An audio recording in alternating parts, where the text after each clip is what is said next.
Le président du Mozambique, Daniel Chapo, a exhorté le 30 janvier 2025 le nouveau ministre de la Justice, des Affaires constitutionnelles et religieuses du pays à travailler à l'établissement d'un système judiciaire performant et dynamique dans le but de lutter contre la corruption. Le chef de l'État a ordonné au ministre Matheus Saizi de prendre des mesures pour promouvoir l'état de droit et garantir l'accès à la justice pour les Mozambicains, soulignant que c'est l'un des moyens de garantir la paix dans le pays.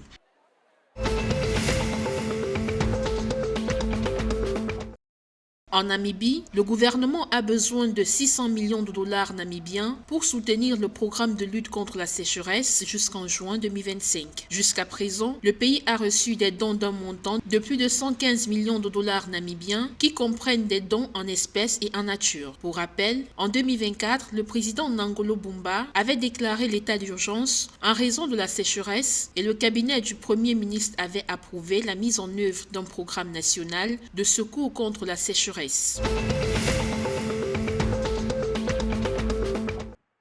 Le gouvernement zambien a lancé le programme de distribution de kits de sécurité alimentaire pluviaux 2024-2025 dans la province de Luapula, visant à bénéficier à 1375 agriculteurs. L'initiative qui a été lancée le 30 janvier fait partie des efforts continus du gouvernement pour autonomiser les ménages agricoles vulnérables. Cette initiative vise à améliorer la productivité, à renforcer la sécurité alimentaire et à stimuler la nutrition et les revenus pour l'autosuffisance dans le pays.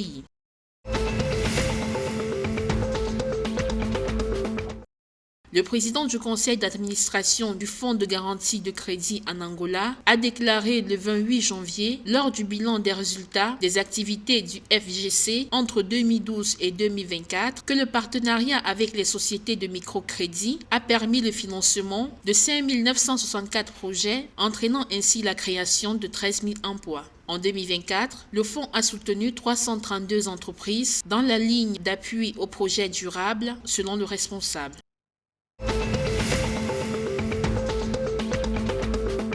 Le ministère des Sports, des Arts et de la Culture en Afrique du Sud et ses partenaires ont prolongé la date limite de soumission de la demande de manifestation d'intérêt pour la candidature du Grand Prix de Formule 1 jusqu'au 18 mars. Cette prolongation vise à donner aux parties prenantes un délai supplémentaire pour soumettre des propositions complètes conformément aux exigences de la demande de manifestation d'intérêt.